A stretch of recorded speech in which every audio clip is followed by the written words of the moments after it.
Yep. What do you say? Abantu bangambye kegwe singa oli musanyufu nnyo. Kiki ekikukutteko leero? Of course you know what. Mukimanyi. You know what is going on. I'm missing out. Senga mbadde Uganda, definitely nandibadde ringside. And ate zesaali nnyo muntu wa mikolo. Honestly. I like to be in the background. I like to be in the background. Mbeerayo n'ekiringa. I can support something. Kigaana. Ate ekyo kiddayo mu my days nga bwe nakola mu Echoes ne Horizons. Then later on, started hanging out, Ange and all that. Nga nzija. Kimaze kutokota nga kiri like whatever. So I would send in my people, whatever, mikwano, friends, whatever, girlfriends. I'll take care of that, things like that. You remember? So I would just sit and watch, people having fun, people enjoying. So that would be synonymous with this. What tickles your fancy? You man. Sajago like call it proud in you tell you nice. No one know. It's the same thing. There is okubera. Nebela kubyanga. Hey, you're not saying anything. Or you don't have anything to say to them, Mr. Patrick. Son. Yeah, to what? Now I'm another person altogether. So the royal wedding. See you, man. You stick around for long, isn't it? Yeah, because tomorrow you're not coming, isn't it? 2-3 hours I normally do, man. Correct. My cardio is about 50 minutes. So You've mashed it up. Yeah. Have a nice day. You too, yeah? Okay. All right then. Yeah. So, kakati sijja babulya bimutalabye. Ngenda babulya bimulabye. Ate mulabye birungi byerere. These are the things I keep telling people. Yes, you work towards something and then you see the fruits.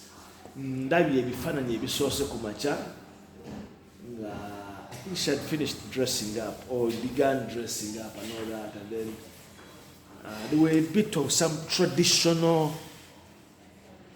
rites of passage and ceremonies. Sijui whatever the bandabi embuzi nga bagireta temugamba nsebenyegas. I was just seeing pictures. Sijui netala y'omukono sawa kumacha bakonkona, and then later on we begin to see the pictures coming up. Bamwambaza, they slept at different locations. Of course, she slept at their humble abode. The residence where she grew up. She grew up in a very humble family, very, very astute, together too. So all our family, muntu java muntu stable. Muntu sit no manyaka walo bitutunule nduga anti it is a word of family. No, those things don't count like that. Sibibala wentu. Humble upbringing means that she was a homegrown. Yali homegrown mwana wa waka. Bebana abana abayoza n'ebintu, n'akola n'emirimu byonna bikoze. She gets her hands dirty, n'awata amatoke, n'awata emboli. Growing up, n'ebintu twakolanga naffe tuli bana bato. Then we started seeing some pictures coming through, pictures of her leaving home. And then nebatuze Bugembe. That's where the action was. The action was in Bugembe. People are abantu bavudde babadde. So when I saw Bugembe, it took me back many years ago. 1980, 89. Tugenda Bugembe Stadium, and just right across. Now Cathedral. Me personally, school choir. I don't know what occasion it was, many years ago. School choir. Kati Cathedral Jamulabie. We sang in it. My senior 1, is it senior 2? And then, of course, the who is who begin appearing, making their presence known. Ndabye abantu bebadde ndudde okulaba, ndabye friends, ndabye bantu bangi nnyo kati nze mba ndaba. Kakati Joseph Muvawala Obi wange twali ffenna emwiri, yali 2-3 classes, he was 2 classes ahead of me. Chibedi mulabyeyo, Chibedi man, Chibedi tetinakwatagana bulungi naye nja kubanga nzaako kitegeera. Of course Danton Mushabe, n'abalala bonna abo bonna ba Robin Akadaga, bani bonna abo, those are circles. She's a patron of Mwiri. So things like that. There was this eager anticipation to see the Queen. Abantu nga bali ku bunkenke, people were on tenterhooks. How is she coming? Oh, she's come already. Oh, she's already inside. There was a lot of, well, there was a fleet of cars that kept coming. Similar. And then the moment came. The king came. Of course, the king had to come early. You know, you go out early. Omusajja tabeera mu nyumba. Oba olina okuba nga ofulumye, okeera kufuluma kuki, you know, then omukyala n'ajja luvannyuma. So that was the royal formality of things that then take center stage and everything. Natubira ebifaananyi eby'emikolo, the who is who. Kati kamera zibadde zitambula bulungi nnyo nga zitutambuza munda, zituyingiza, bonna abakoze ku mukolo guno bakoze kyamaanyi. And they had a very good narrative. They were very informed. They had done a lot of research and a lot of homework. Waliwo okuba nti n'oli journalist, nga tomanyi by'oyogera, naye waliwo okuba journalist ng'oli informed, by just breaking down intel, you know, so that you kind of keep the audience hooked. And things were just happening in sync.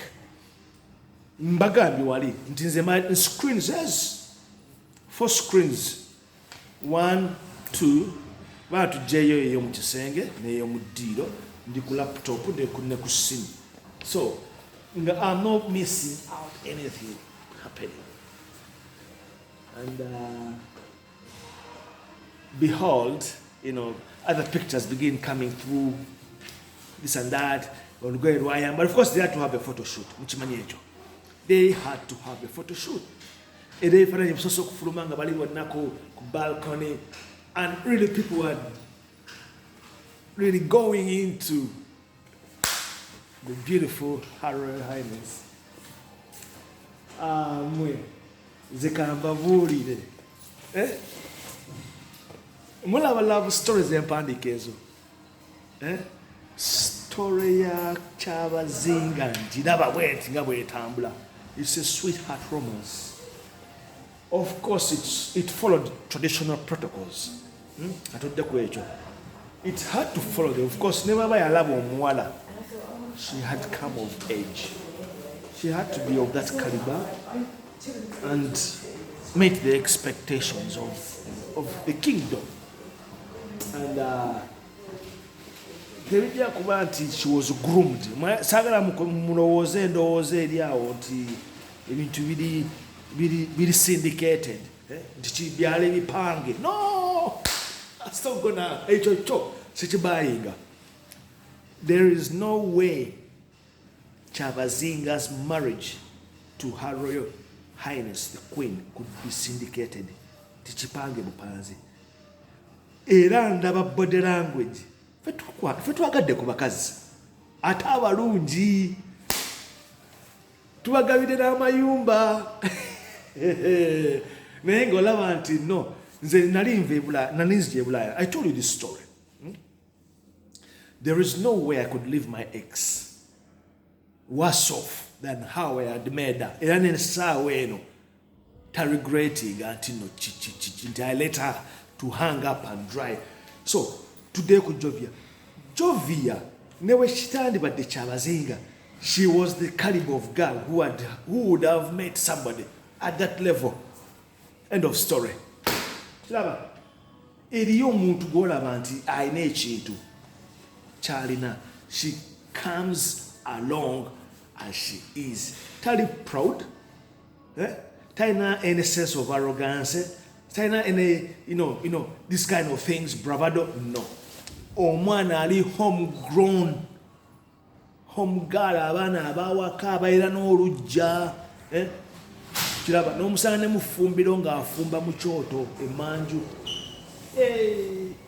You saw the home. Did you see the residence? It's just a simple, humble home. Today, meetings Kyabazinga. Kati Kyabazinga, of course, ng'omuntu bw'abeera atambula mu kingdom ye. How they met, that's another story. Kiraba tesagala tucomplicating ebintu bino. Kiraba naye nga it materialized into what we are seeing today, the wedding. So there's a due process of things. Things have moved from one thing to another. Yamutunuulidde mu maaso.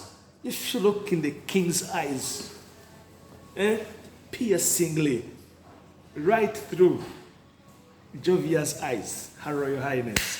Awo ne mmanya nti kino kyali kya magic. Kyalimu emikisa mingi. Ate eriyo omukazi ajja n'ebintu ebyo. Eriyo omukazi gw'oyinza okwagala n'ogaggawala. Kambabuulire ekintu kino. Nze natuuka okugamba nti no, I'm leaving to go to the UK. That decision was personal, but it had consequences. Nti ex wange yali tasobola, we sat down. It's just like, mga kakati nagala genda kusoma naye ndi like the obutadda. Okay, and it was my mom's dream. I think it's a burning thing. Ngenze London, because of shopping and all that. I'm not satisfied, and I'm not going to lie to you to me nakubera mu relationship nga bwegenda nga I'm hell-bound with something on my mind. Things like that. Paramount Investments, we pull the money together. I give you the house, but you're moving on. Nze weninye nyonyi mu 2001. Mufuna bulungi. She was moving on. Eya ne bawe mumanyi, and she's living happily after. Bye ngamba kakati ne Kabaka Kyabazinga bw'aba yalina abakyala abalala oba omukyala omulala, ono kiriwo ekyenjawulo. Give me the answer, people. Talk to me. You know what I mean? Nkitegeera kakati ono Jovia ayinza okuba aliko emikisa. You got me. You have to note these things. The overwhelming reception gy'afunye, it's a clear indicator of what is to come. Nze nagaggawalira Busoga nabagamba, I told you yesterday in the video, sente zensooka okukoleza ekivubuka nazikola Jinja nenswala ku gundi People's Bus Company. That's where my first branch, eya entertainment center yali awo Jinja.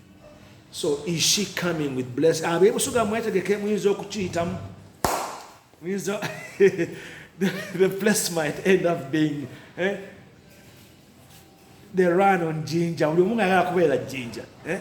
So abantu bazimbe Ginger is a very beautiful place.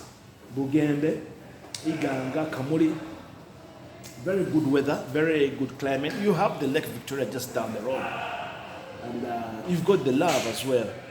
So you very closer towards Her Royal Highness. Mumusemberere, muchale, mugendeke Paris, Jabaita.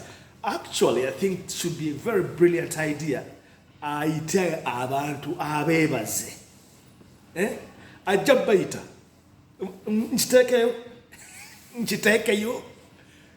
Queenie, I'm not talking about the king. If you're king, I don't know kuchalo buchazi. Nemu obugenyi. Naye echa Her Royal Highness agenda baita abatuze abagabule abebaze. I'm telling you. Then ninga go back to Mobutumi. Is she sending me? I'm gonna go. Now Sajagwe. Only inside out. What up, man? Kings. Then some about the language name was story. Story you na iliao. Uruarero. That's it. Behavior. And Tunyimiembos, mulabye courage. Open courage no itamu bantu ne bakubya ne kujambo. No balaba maso bot. Kitegeeza ki? You are down with the people. When tubira bano royal family we are. Okay, right now tebali much more in the public. Naye ebya queen nga atambula ne mu bantu n'abakwata mu ngalo mubirabye byonna. So what lessons is she bringing to us? That she's accessible, she's there. Kyebagambye empisa ezawaka. Charity begins at home. At home. So byebyo omuntu akwagaliza ye muntu akuzimba. Mwijagamba naye mu Jovia, she's a young girl. Young girl, what do you mean? What is being a young girl? My mom had me when she was a teenager. Ngali teenager, my mom. Eramba wa story ya mama wange ne mugifollowinga nagibawa. My mother, the greatest mom. Era my dad used to credit my mom in everything. They made a perfect couple and they succeeded at a very young age. At a very young age. So I brought a lot of things from them. Something I was challenged. So ebintu ebyashapinga obulamu bwenna right now na byavanga waka byenalabanga batula bonna ku meeza baplaninga kino tugule faamu tukole kino tukole kiri. She was working in the Uganda Development Corporation and rose up to company secretary, UDC Development Corporation. Now Ganebezi, my mom came from Bukoroto. From Bukoroto Java. But Javana Kubas, I don't even remember. That's the story I hear, she used to say. And she was young, and then she made a start in life, and then met my dad, and that's it. But by that time, my dad was working in West Buganda, and our story no banange, and the two really began life at that point. But that doesn't rule out until at that time my dad didn't. Waliwo omukyalo omulala fe baatugamba the name was always bounced around nga tuli baana bato nti wati x edda, you know what I mean? Chandawa yawaso mukyala we muto mukyala, you know, people mambo this kind of things, mambo, you know, mama about, you know, this kind of things. So tewali age difference kyetegeezako mbagamba. She's about 27, 25. Asomye. Omwana e Uganda university agimalira ku 23, 24, isn't it? 22, 23. So in between that time of finishing your education, you take a sabbatical. So abadde akola ki? Abadde ali waka yeetegeka what is the head start in her life. Ayinza okuba adde n'omulimu naye nga temujja gutegeera. That is now personal life. And maybe badde bedatinga ne Kyabazinga nga era gye yamutwala. She's somewhere, you know, kind of getting her life together for the next. So, and bingi, come on, let's be realistic. Kati reception, dinner, host, and all that. Awo ninze bifaananyi. Ndabe cake njirabye. I've seen the cake. It's a very beautiful cake. Whoever made that cake, I want your contacts, please. Inbox me. Kegus mbere contacts zo. And n'abalala bonna abakoze ebintu by'amaanyi nnyo to pull off this kind of event or occasion in sync. Everything was going in synchrony. The only thing I can chastise Queen Azereti, but of course she's a woman, isn't it? Abadde alina kujja leeti mulinde. I think she came late by 1 hour, which is okay. Which is okay. Tubimanyi for abakazi baatulindisanga yakyekuba makeup. I'm coming. Nokubengombe nagambe sabiri tinokubano. No. Mwe musome stories za Kegos. Azerete, which was fine. I didn't have any qualms about that. So that day, nah, any offense. And so far, what do you make of the day?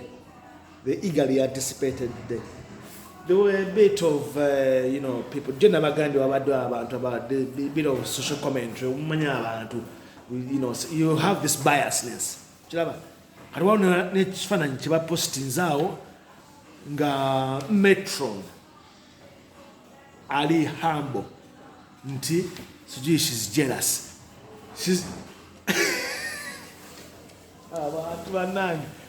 You have to be very wary of what opinions people make of things. How can your sister be jealous of you? For what reason?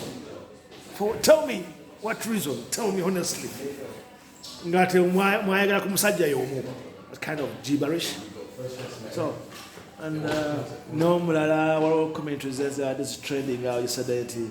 What's the fuss all about? And the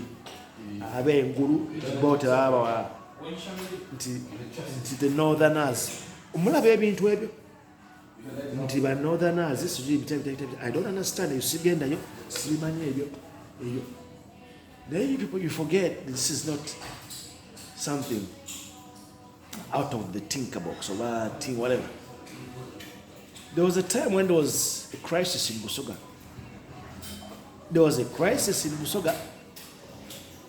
And it whiffled a few feathers here and there. And where there's always a crisis, there's always a solution. And it's good to have crisis. That's why you have crisis management. You manage the situation and contain it. So if the problem is famine, we're not going to solve it by depending on people giving us trinkets and handouts. We begin with dealing with the problem, and then we get the solutions, and then that's it. That's it. You got me? There was a time, there was a crisis in BUSOGA. Mbabuli ebintu bino very recorded for the sake of, that's bygones. That's in the past, isn't it? So that's it. Naza munyimirwa. Naye ng'essanyu lye nnina lya I can't help it. I can't help it. And share this wonderful and historic day that it will be the talk of many generations to come. Many generations to come. It set a very big precedent. Never ever ambaga. Zesina kadibana kumboza nti gwekego so wasadi. Oyagala birungi, oyagala byabalala. Oyagala bya queen. You want the queen na mumatira. Jovia muchimanyi ekyo. Sintira kuba njagala nnyo ebirungi, njagaliza nnyo abantu ebirungi. I always like to see people succeed. And of course, what is the wedding all about? Nalulungi, you choose the beautiful person in your life. Omuntu agenda okusanyusa mu bulamu bwo, omuntu agenda okwongera ku bulamu bwo, agenda okuzimba, agenda okuteeka gy'oyagala okubeera mu ndowooza zo, excitement, that kind of thrilling scenario, you have your ups and downs, mujja kunyiga, mujja kuyomba, mujja kuseka, mujja kulati, mujja kuzaana abaana, it's a lot of things, bingi. So let me wrap this video up. I'm going home. I'm going to be updated for the rest of the evening. So tomorrow we shall surmise everything and then have a further conversation on everything. Nenga bino ebintu mubitegedde bulungi nnyo gye bivudde gye biraga era neebaza nnyo ne gavumenti kyo mulimu gwekoze okukuuma eddembe. Everything. Of course, government erina obuvunaanyizibwa. This is where they come in. This is where they show their presence. They show them to this and that. You know what I mean? We are in check. We are what? And that's it. Guru, whatever they call it in the security. Guru, and all that. Pretty much that's how it is. And it's a very memorable day. And that's it. Anything else you want to tell me? You want to ask me? And that's it. Nenga byebyo. Sweetheart romance story, same old. Twalabye ku kiss kambuuzi. Sinala kifaananyi nga bakisinga queen bati babikola. Abagenda kuvaayo after dinner. Bazinemuko. Bakwate the first dance, the first kiss. Of course, ebisigadde byonna bya at the palace.